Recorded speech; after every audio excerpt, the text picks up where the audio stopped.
शञ्च मे मयश्च मे प्रियञ्च मे नु कामश्च मे कामश्च मे सौमनसश्च मे भद्रञ्च मे श्रेयश्च मे वस्यश्च मे यशश्च मे भगश्च मे द्रविणञ्च मे यन्ता च मे धट्टा च मे क्षेमश्च मे धृतिश्च मे विश्वञ्च मे महच्च मे संविच्च मे ज्ञात्रञ्च मे सोश्च मे प्रसोश्च मे सेरञ्च मे लयश्च मरतञ्च मे मृतञ्च मे यक्ष्मञ्च मे नामयच्च मे जेवातुश्च मे दीर्घायुत्वञ्च मे नमित्रञ्च मे भयञ्च मे सुगञ्च मे शयनञ्च मे सोषा च मे सुदिनञ्च मे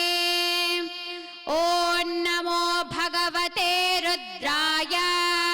ॐ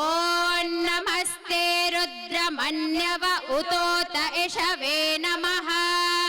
नमस्ते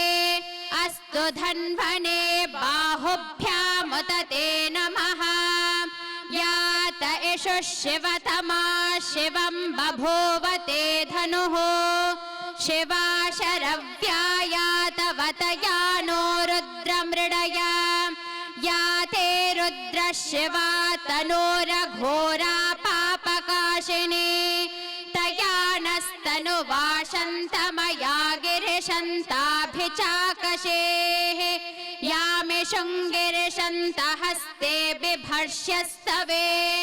शिवाङ्गिरित्रतां कुरु माहि कंसेः पुरुषं जगत शिवेन वचसा त्वा गिरिशाच्छावदामसे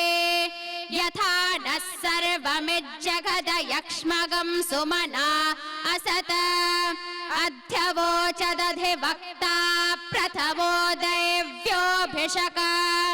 अहेकश्च सर्वान् जम्भयन् सर्वाश्च यातु धान्यः असौ यस्ताम्रो अरुण उत बभ्रुषु मङ्गलः ये चेमागं रुद्रा